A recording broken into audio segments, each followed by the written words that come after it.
우리 한국인은 매일의 생활에서 대단히 당당한 그런 태도를 보입니다. 그래서 자기 뜻이 관철되지 않으면 쉽게 큰 소리를 내기도 하죠.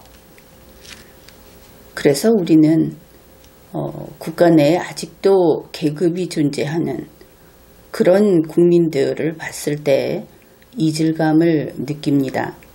우리는 그만큼 사람 위에 사람 없다 하는 것을 늘 인식하고 살고 있죠. 만일 당신이 유명 레스토랑에 가족끼리 외식을 하러 나갔다고 해봅시다. 보통 주말에 이렇게 가게 되면 예약보다는 줄을 서는 일이 많아지게 됩니다. 그래서 당신이 가족 단위 테이블을 배정받기 위해서 줄을 서 있는 것이죠. 한 사람씩 앞에 있는 사람이 테이블 번호를 받아서 안으로 안내를 받아 사라지고 하면서 드디어 당신 차례가 됐습니다. 그런데 갑자기 옆에서 이낙연 총리가 가족을 이끌고 들어오는 겁니다. 그런데 이 총리가 제일 앞자리에 오더니 그 사람이 와서 서자마자 레스토랑 직원은 줄도 서지 않았고 예약도 하지 않은 이낙연 씨에게 먼저 테이블을 배정해 주는 겁니다. 그러면 당신은 당연히 항의를 하겠죠. 내가 먼저 왔습니다. 이번에는 내가 테이블 배정을 받을 차례입니다. 이렇게 항의를 할 겁니다. 그때 레스토랑 측에서 이런 답변을 한다고 한번 생각을 해보죠. 이낙연 총리님은 저희 식당에서 먼저 테이블을 준비해서 모십니다. 손님과 같은 평범한 국민은 줄여서 평민이 되겠죠. 줄을 서서 요청을 해야 합니다. 그러면 우리가 봐서 문제가 없다 싶으면 그러면 테이블을 배정합니다. 이런 답변을 들으면 당신은 대단히 불쾌해 할 겁니다. 더욱이 옆을 보고 있으면 부모님과 또 당신의 자녀까지 가족이 다 지켜보는 가운데에서 이런 일을 겪으면 인간 취급을 못 받았다. 그렇게 느끼겠죠. 그런데 대한민국에서는 이런 식의 신분 차별은 해서는 안 되는 것이 아니고 할 수 없는 것입니다. 기분의 문제가 아니라 헌법이 이것을 금지하고 있기 때문입니다. 대한민국 헌법 제11조 제1항 두 번째 문장 제2문을 소개하겠습니다. 누구든지 성별, 종교 또는 사회적 신분에 의하여 정치적, 경제적, 사회적, 문화적, 생활의 모든 영역에 있어서 차별을 받지 아니한다. 이것은 우리가 알고 있던 법 앞의 평등하고도 조금 다른 개념이죠.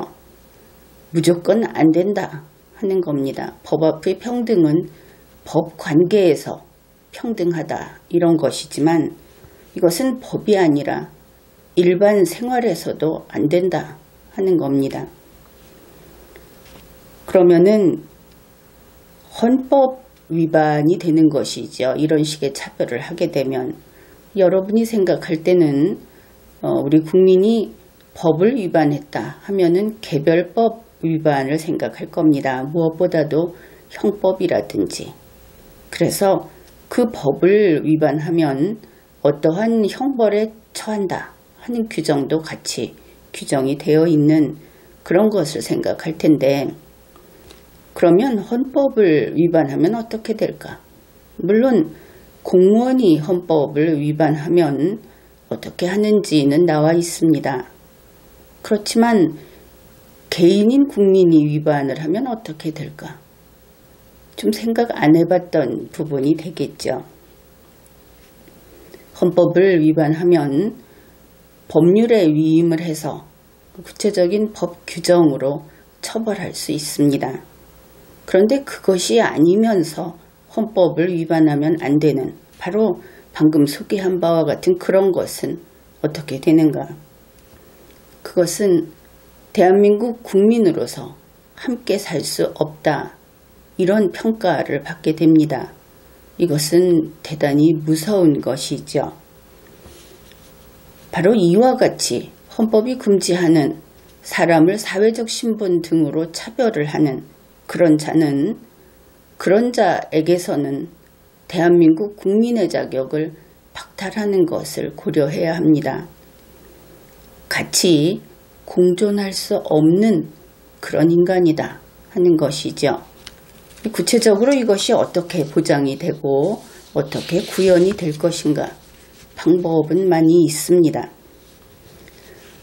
그것은 그렇고 그러면 우리 자신은 이렇게 남에게 기분 나쁘게 하는 어떤 사람을 우대함으로써 다른 사람을 하대하는 이런 일을 하지 않았는가?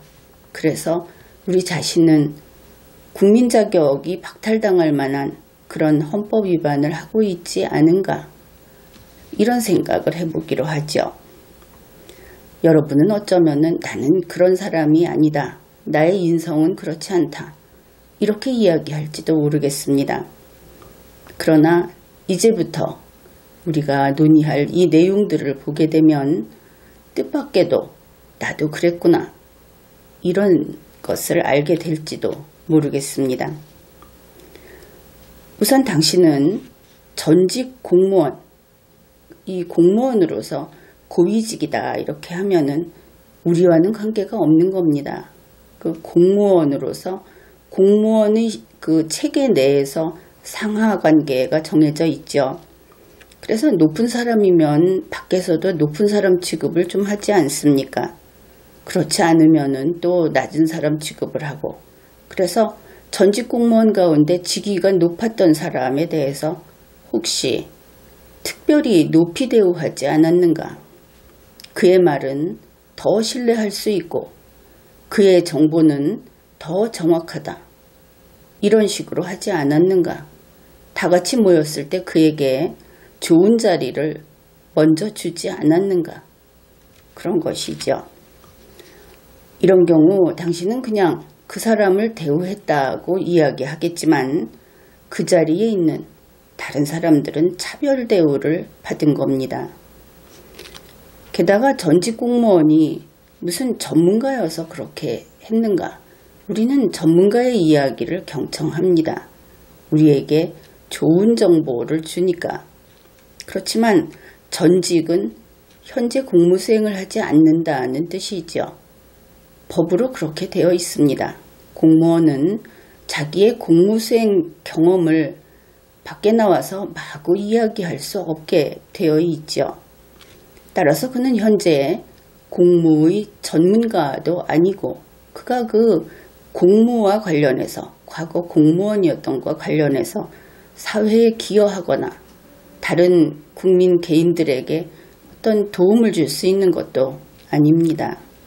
다만 그냥 나이든 성년자일 뿐이죠. 자기 인생을 열심히 살아온. 그래서 이런 사람을 우대하는 것은 헌법에 위반하는 행위가 된다.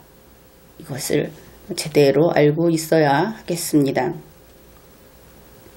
한편 당신은 혹시 각 분야의 전문가를 높이 대우했는가? 앞에서 전문가는 좋은 정보를 준다. 그래서 좀 대우를 잘 받기도 한다. 이런 이야기를 했는데 물론 전문가를 그의 전문 분야에서 인정을 해주는 것은 가능합니다. 서로 필요하니까, 서로 도움이 되니까. 그렇지만 그것이 사람이 높이 대우받을 사회적 신분이 돼서는 안 되는 것이죠. 우리가 생활 속에서 모든 이슈들 그리고 인간과 관계된 그런 이야기를 할 때 예를 들어서 컴퓨터 공학 박사가 있다고 합시다. 그는 그 분야에서 전문가가 맞지요. 그러나 생활 속에서 그는 자신의 전문성을 어떤 것을 가지고도 그 전문성으로 기여하기 어렵습니다. 관계가 없는 것이죠.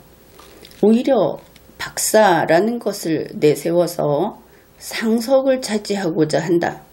그렇다면 그것은 잘못된 횡포라고 해야 할 겁니다. 그리고 거기에 따르는 것은 횡포에 복종하는 것이 되겠죠. 그보다는 차라리 더 오래 살아온 사람, 이 지구별에서 더 오래 살아온 사람, 그에게 배울 것이 있을 겁니다.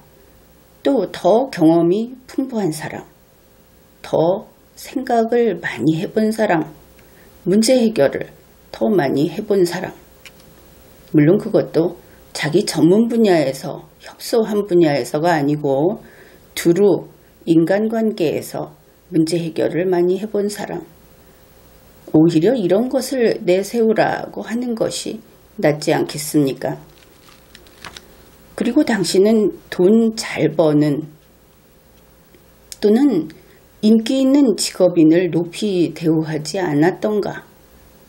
골똘히 생각을 좀 해보십시오. 과거나 현재 CEO였다. 무슨 사장이나 회장이었다. 방송관계 일을 했었다. 혹은 하고 있다. 가수라든지 연기자, 연예인, 이런 인기 직업인 또는 그런 경력이 있는 사람이라든지 교수, 변호사도 여기에 들어가죠. 이런 사람을 보면 좀 아는 척하고 싶고 가까이 가고 싶고 그 사람이 오면은 모임이 빛나는 것 같아서 더 원하고 이런 마음이 생길 수는 있습니다. 그러나 그 마음을 붙잡아 세워야 하는 겁니다. 다른 사람을 차별 대우하면 안 되는 겁니다.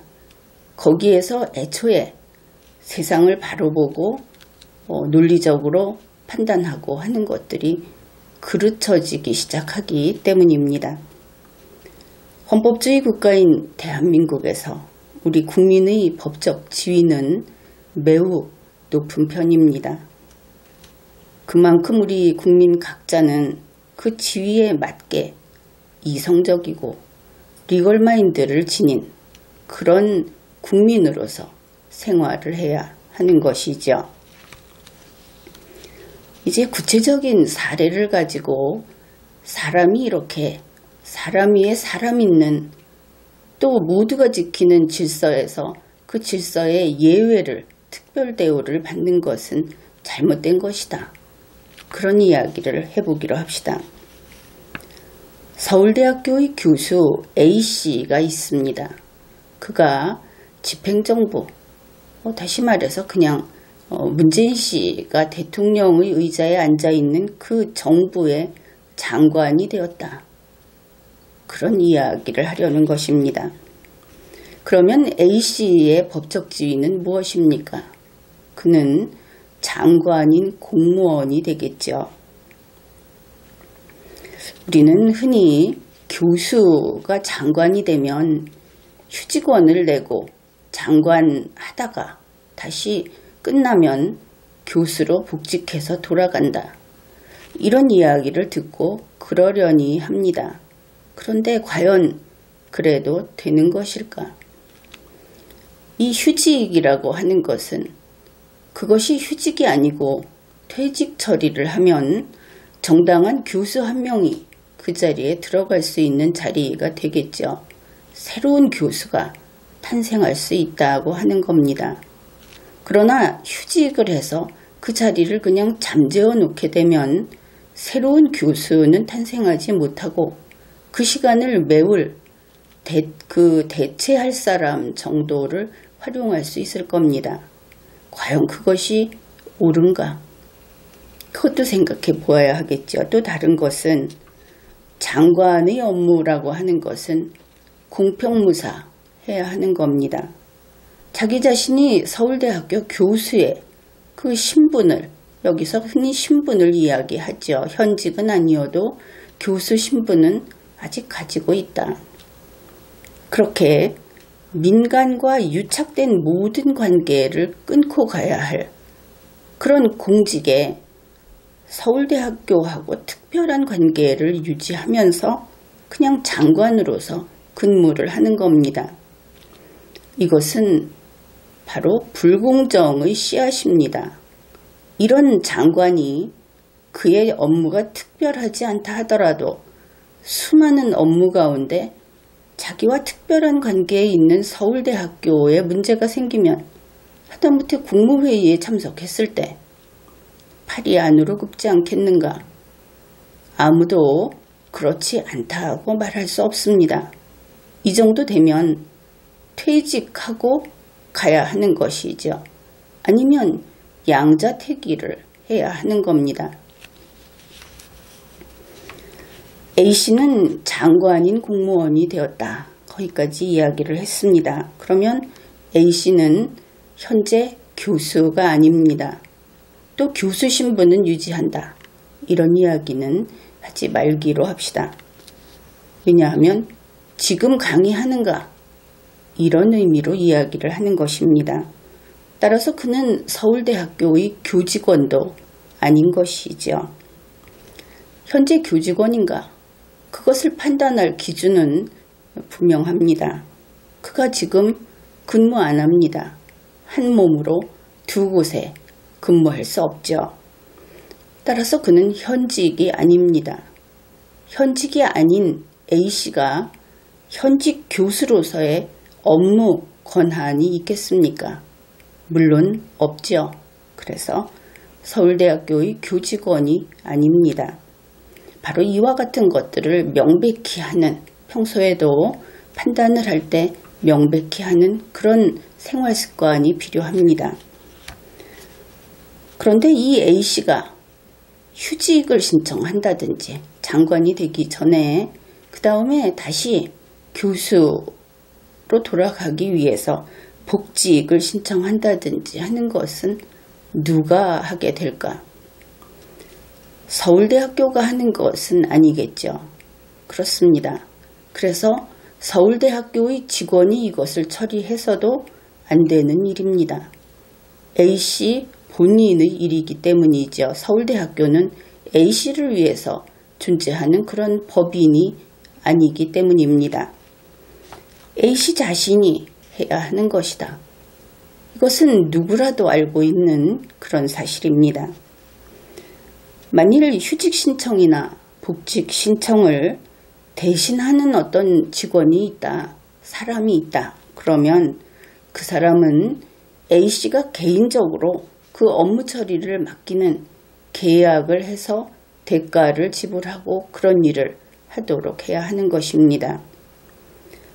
서울대학교 직원은 A씨의 직원이 아니고 서울대학교의 직원으로 계약관계에 있는 것이죠. 장관인 A씨는 서울대학교의 교수가 아니다. 여기까지 이야기를 했습니다. 장관인 A씨는 장관이면서 서울대학교 교수일 수 없습니다. 장관인 A씨는 자기가 장관인 공무원으로 복무하는 동안 서울대학교에 복직 신청을 하면 안 됩니다. 그것은 공무원으로서의 임무를 저버리는 것이기 때문입니다. 만일 그가 서울대 복직 신청을 한다고 하면은 그 일은 공무일까 사적인 사무일까? 이것은 분명하죠. 장관인 A씨가 복직 신청을 하는 것은 장관인 공무원의 공무수행이 아닙니다. 그런데 장관인 A씨가 서울대 복직 신청을 하는 그 사무를 정부의 조직이나 인력을 빼내서 쓰면 그것은 범죄 행위입니다. 나아가 A씨가 정부의 조직이나 인력에 대해서 이와 같은 의무 없는 일을 하도록 지시를 했다. 그렇다면 그것은 또한 별도로 범죄를 구성합니다. 의무 없는 일을 하도록 지시하는 이 대표적인 범죄가 직권남용죄입니다. 그런데 이번에 우리는 뉴스를 통해서 대한민국의 헌법을 위반한 앞에서 이야기한 그와 같은 사회적 지위를 누리는 특권층, 이런 특권 계급의 링이, 그들만의 어떤 링이 존재한다 하는 것을 알게 되었습니다. 이런 특권 계급의 링에 속해 있는 자들은 분명 악의 무리이고 반헌법 세력이다. 그것을 알 수 있죠. 뉴스를 소개하겠습니다. 조국 전 법무부 장관의 사표가 수리되기 전부터 법무부, 서울대 직원들이 움직인 것으로 나타났다. 조국 전 장관은 10월 14일 오후 3시 30분쯤 사의를 밝힌 뒤, 사퇴하겠다는 의사를 밝힌 뒤 법무부 청사를 떠났다. 곽상도 자유한국당 의원실에 따르면 법무부 직원이 30분 뒤 서울대에 복직 절차를 묻는 전화를 했다. 중앙일보 2019년 10월 18일자 뉴스입니다. 법무부 직원이 그는 공무 수행을 하기 위한 인력이거나 아니면 공무원이겠죠. 그 직원이 조국 씨라는 개인이 자신의 예전 일자리로 돌아가는 사무를 처리해줬다. 이런 뜻입니다. 이것은 헌법과 법률을 위반한 것이죠. 만일 그와 같은 행위를 조국 씨가 하도록 지시를 했다면 조국 씨는 의무 없는 일을 하도록 지시한 범죄 행위를 한 것입니다. 이와 같은 특권 계급의 링이 엄연히 존재한다. 그것을 우리가 알게 되었고, 따라서 현재 문재인 정권이라고 하면 그것이 현재의 정권이니까 그 출발 시기인 2017년 5월 이후 이러한 특권 계급을 형성한 행위, 특권을 향유한 행위, 그 모든 것을 조사해서 처벌해야 할 것입니다. 다시 뉴스를 소개하겠습니다. 같은 중앙일보 10월 18일자 뉴스입니다. 서울대 측은 법무부의 면직 사실을 확인하기 위한 정부 인사발령 통지 공문, 인사혁신처 작성 공문을 보내달라고 요청했다. 뉴스를 보면 서울대에서 요구한 것처럼 보이는데 선후관계를 볼 때 우리는 법무부가 복직 신청을 하겠다는 의사표시를 했구나. 그것을 알 수 있습니다. 먼저 전화를 했으니까. 그렇다면 이것이 어떤 의미인가? 이 당시는 시간적으로 아직 조국 씨의 사표가 수리되기 전입니다. 그래서 현직 장관인 공무원의 복직 신청을 국가기관인 법무부가 나서서 처리했다. 이것을 알 수 있는 것이죠. 그런가 하면 서울대 측은 아직 현직 장관인 공무원 조국 씨 본인이 처리해야 할 복직 신청 사무를 국가기관인 법무부에게 시켰구나. 뉴스 문맥상으로만 보면, 문헌상으로만 보면 또 이렇게 이해할 수가 있습니다. 이들은 도대체 왜 이런 짓을 했을까? 차차 그것을 밝혀보기로 하겠습니다. 중앙일보 10월 18일자 다음에는 또 이런 내용이 있습니다. 법무부는 2019년 10월 14일 오후 5시 59분 서울대에 팩스로 인사발령 통지 공문을 보냈다. 바로 앞에서 이야기한 그 공문입니다. 그러면은 시간대별로 이 일이 물론 그 짧은 기간에 그 같은 날 일어난 일들인데 어떻게 순서대로 그 다음 단계로 이어졌는가 그것을 살펴보기로 하죠. 먼저 조국 씨가 10월 14일 오후 1시 30분에 사의를 표명했다 하는 것이 알려졌습니다. 그리고 오후 3시경 문재인 씨가 사실상 알겠다고 한 것 또한 알려져 있죠. 조국 씨는 오후 3시 30분에 법무부를 떠납니다. 사표 수리가 되기 전에 떠났기 때문에 공무원이 근무지를 이탈한 것이다. 이렇게 평가가 됩니다. 조국 씨가 떠난 후 30분 이러니까 법무부는 10월 14일 오후 4시경에 서울대에 전화를 걸었습니다. 조국 씨의 복직 절차를 개시한 것이죠. 그리고 이때 인사혁신처의 공문이 필요하다 하는 것을 알았다. 이런 것을 우리가 기사에서 읽어낼 수 있습니다.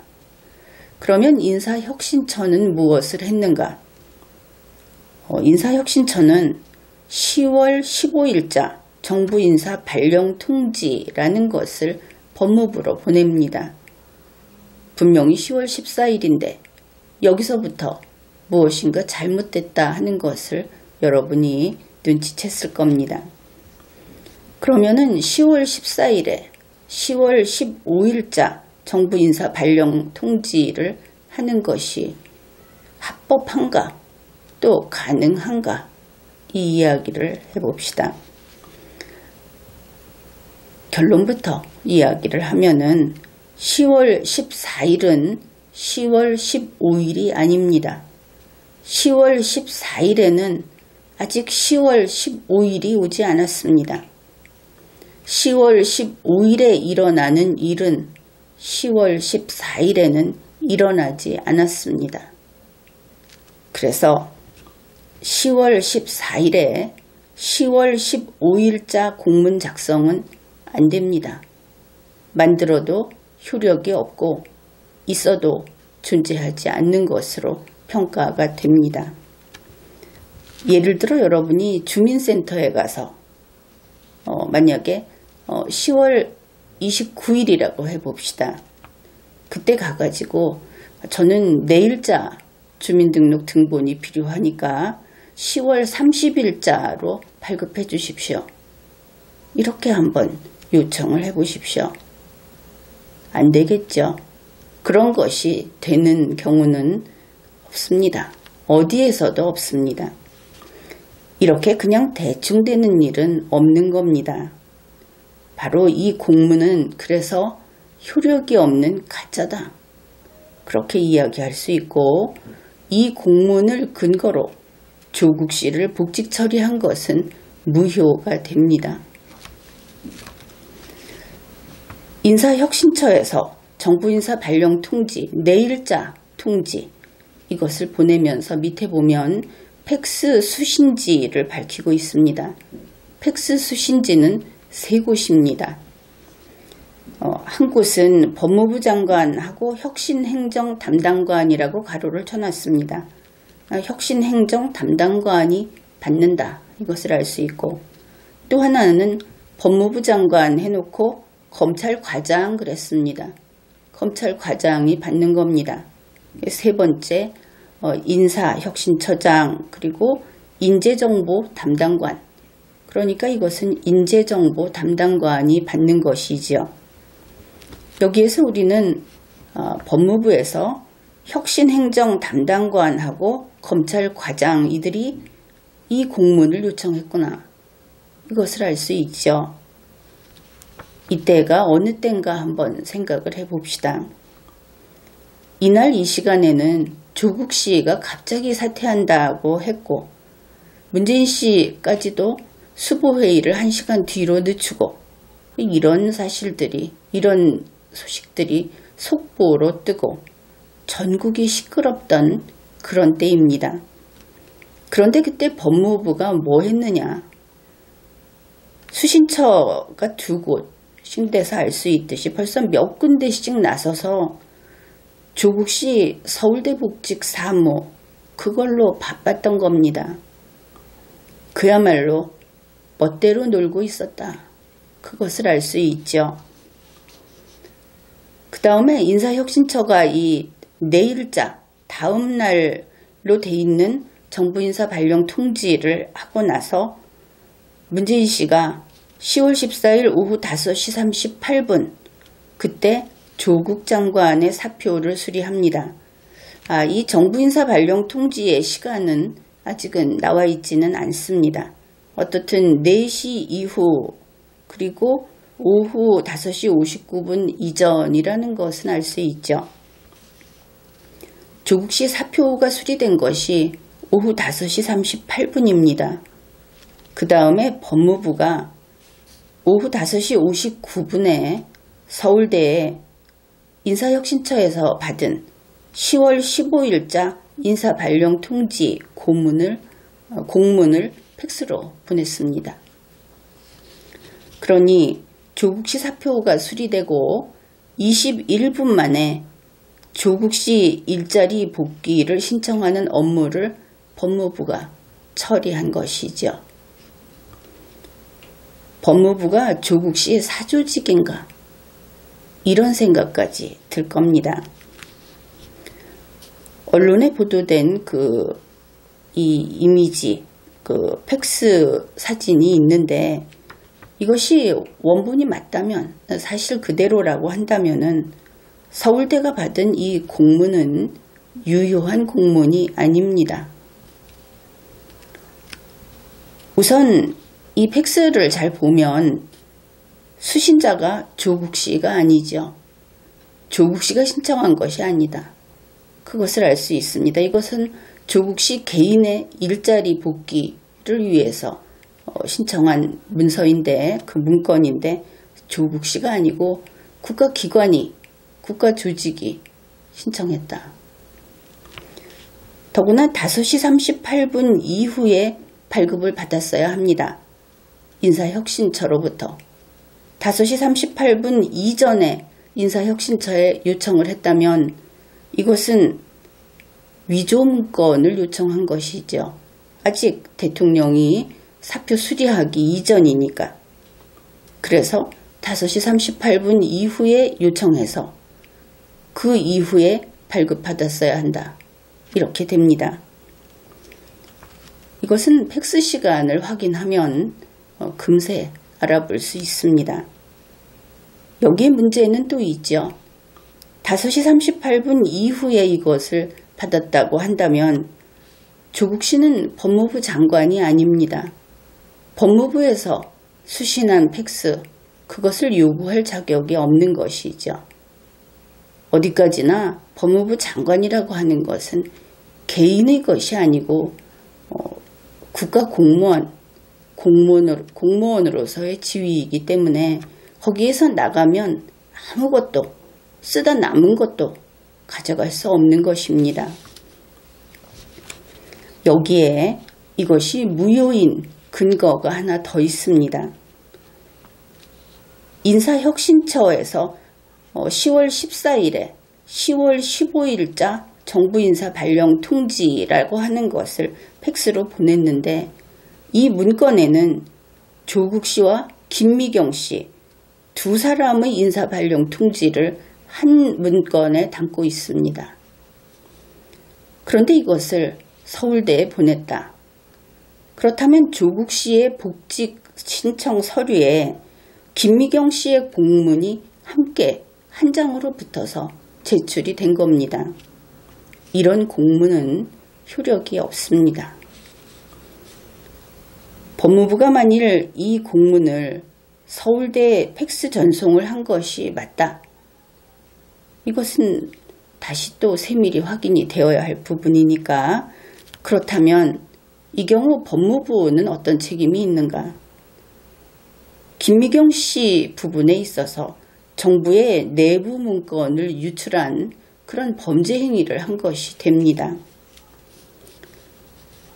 만일 그것이 아니고 조국 씨가 이것도 조국 씨의 직권남용의 그 일환으로 이런 일이 생겼다. 그렇다면 조국 씨가 김미경 씨도 같이 서울대에 취직을 시켜주느라고 같이 보내달라고 한 것인가?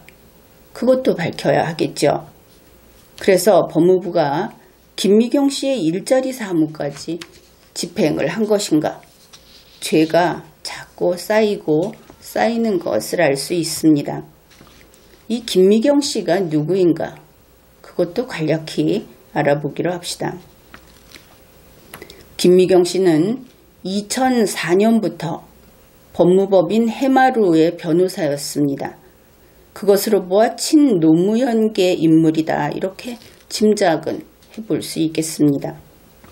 그런데 그를 2017년 조국 씨가 민정수석 할 때부터 같이 데리고 있었다고 합니다.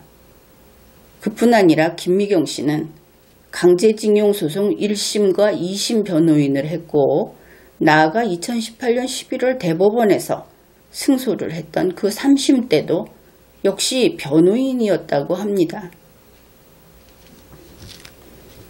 그리고 2019년 9월 20일 조국 씨가 법무부 장관으로 되고 나서 20일에 정책보좌관으로 장관 정책보좌관으로 데려갔습니다.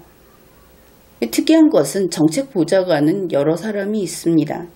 그런데 이 김미경 씨는 10월 15일에 조국 씨가 10월 14일에 사표를 냈고 그것이 수리되고 그래서 10월 15일에 같이 법령에 따라 면직된다. 이렇게 공문에 넣어 놓은 겁니다.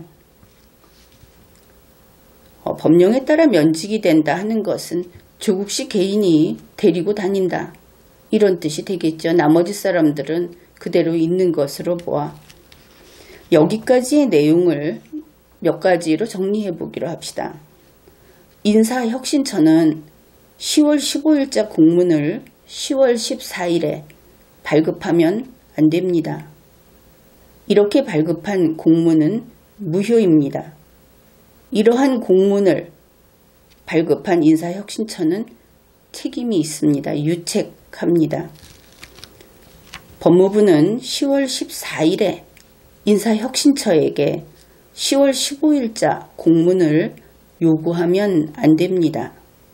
그리고 이렇게 발급받은 공문은 무효입니다.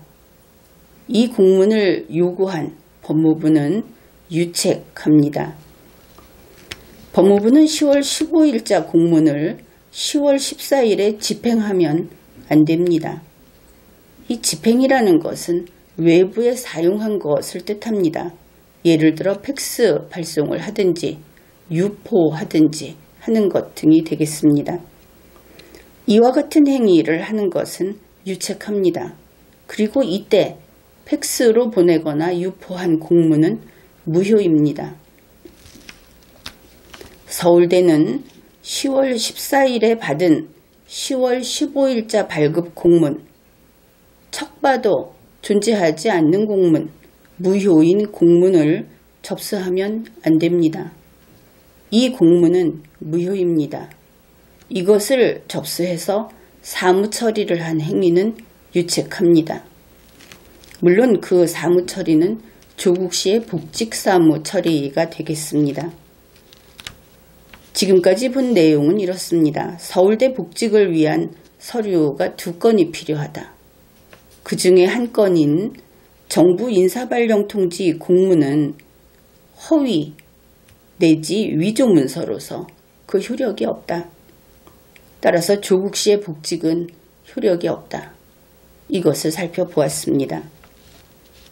다시 중앙일보 10월 18일자 뉴스를 소개하겠습니다.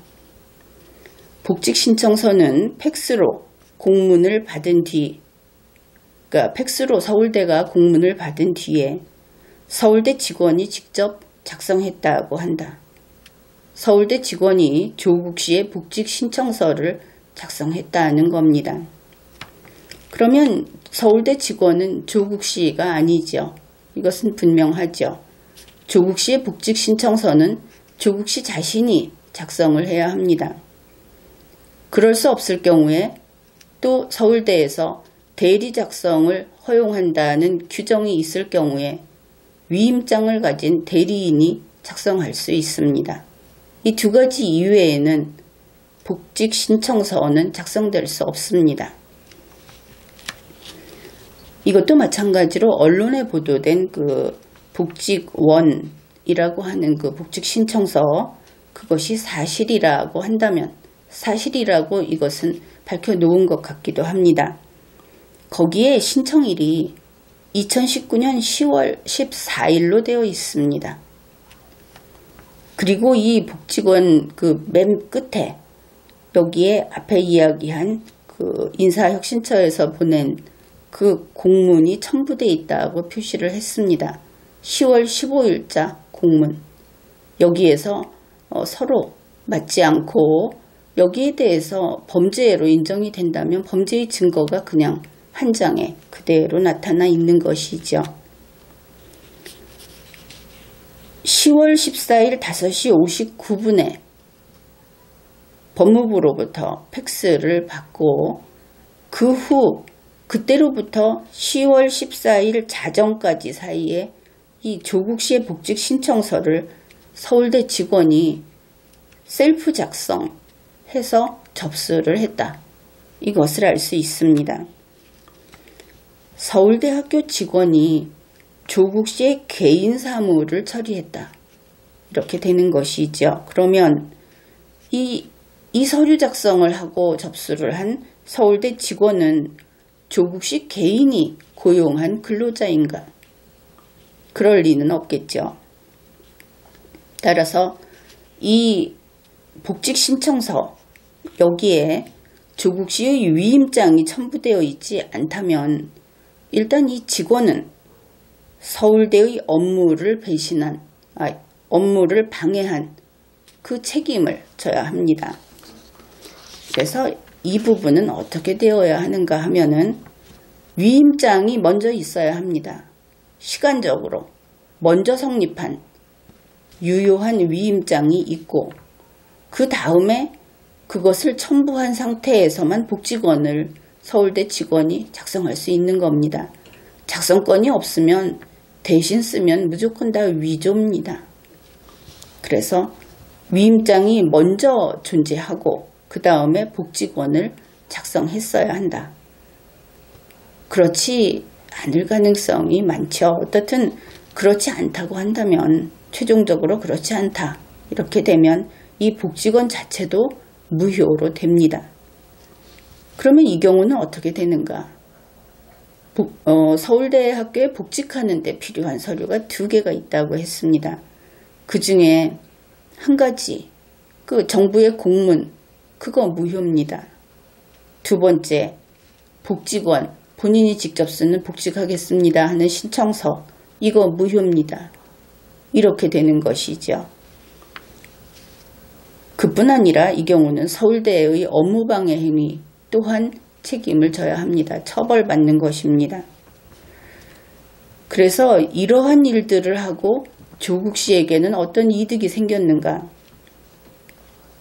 조국 씨는 10월 15일에 복직 처리가 됨으로 해서 10월 17일에 10월달 급여 480만원가량을 받았다. 이렇게 보도가 됐습니다. 그런데 이 10월 급여가 15일부터 31일까지의 급여다 이렇게 돼 있어서 좀 궁금합니다. 15일부터 31일치 급여를 받으면 서울대는 선불제인가? 이런 생각도 좀 듭니다. 아니면 그 전달 거라고 한다면 날짜가 전혀 맞지를 않죠. 이 부분은 좀 언론에서 알기 쉽게 취재를 해서 보도해 주었으면 좋겠습니다.